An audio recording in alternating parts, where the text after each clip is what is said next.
Hello everyone and welcome to my channel.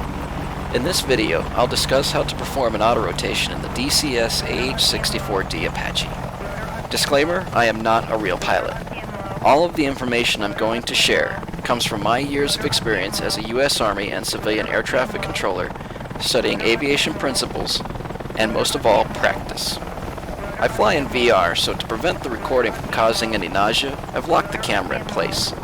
Let's get started. Okay, here we are in the DCS Apache, and to start out, we'll go over some housekeeping items as well as how the procedure is done. First, while you're just starting out, I suggest that you don't lock the cyclic and anti-torque pedal positioned with the trim release switch. I'll explain why in a bit. To reduce the weight and make practicing easier, start with no weapons or ammo. You may also find it helpful to reduce your fuel load. For this demonstration, I'm running with 50% fuel. Next, have the APU running while you practice. Yes, the beeps will get annoying, but you'll maintain your INU alignment after you reduce the power levers to idle. Alright, with all that out of the way, let's go over the procedure. We'll start out by stabilizing the aircraft at different altitudes. For this demonstration, I'll conduct the procedure at 1,000, 500, and under 200 feet AGL. When you first start out, going to altitudes at 1,000 feet or greater will increase the amount of time you have to stabilize the aircraft into an autorotation. Once we're ready to start the procedure, we'll reduce the power levers to idle. This will simulate a dual engine failure. After we lose engine power, we're going to lower the collective fully. This will cause the nose to drop into a dive, and the aircraft will naturally want to yaw to the left. To counter the aircraft's movement, we'll want to quickly pull the cyclic to full aft deflection, and a bit to the right.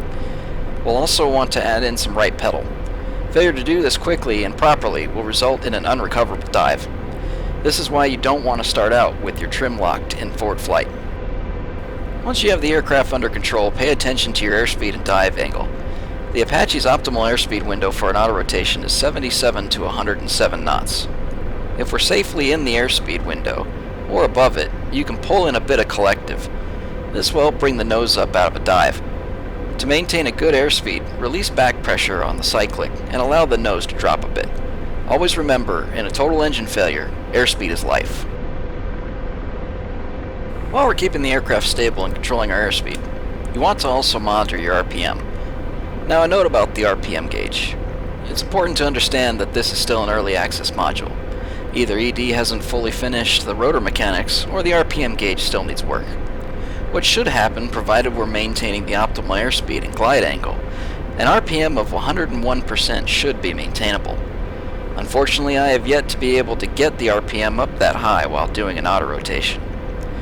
I could be doing something wrong, but even if that is the case, I'd expect the RPM to increase at a fast rate, and it just doesn't.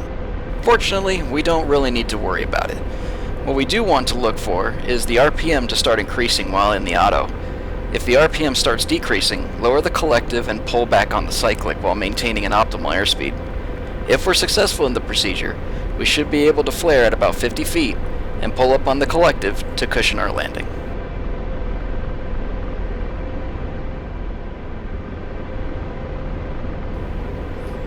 Alright, we're at 1,000 feet AGL and getting lined up with the runway. Always make sure you have enough space to conduct the autorotation.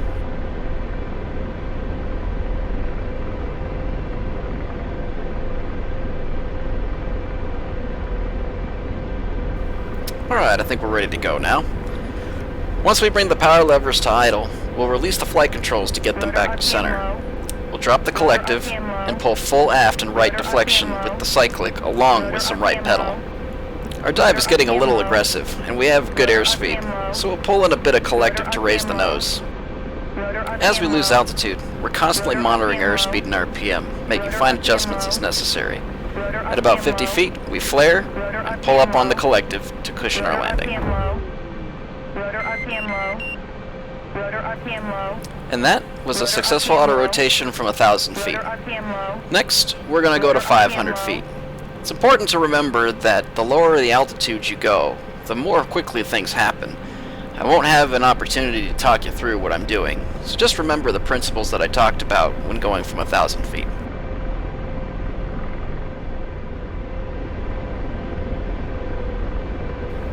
Alright, we're stabilized at 500 feet. Remember, things are going to happen a lot faster at this altitude.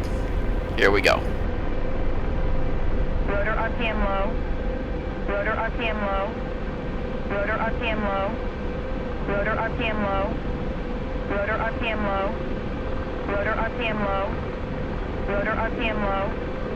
Rotor RPM low. Rotor RPM low. Rotor RPM low.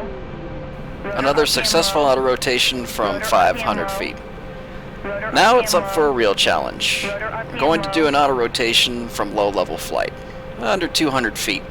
As you just saw, things happened a lot faster at 500 feet versus 1,000. At low-level flight, your training becomes even more imperative. Practice will help you gain muscle memory to be successful. If you don't succeed at first, don't give up. Remember that this is DCS and the airframes are unlimited. Alright, here we are at a low-level flight scenario, low and fast. Let's see what happens. Rotor RPM low. Rotor RPM low. Rotor RPM low. Rotor RPM low. Rotor RPM low. Rotor RPM low. And there you have it, a successful autorotation from low-level flight. From the time that we cut the power levers to the time that we actually touched down was only 12 seconds. This gives you an idea at how quick you're going to have to be on these controls. I hope you've enjoyed this tutorial on autorotations. This was my first real attempt at a guide. If you have any feedback, please let me know in the comments. Thanks for watching.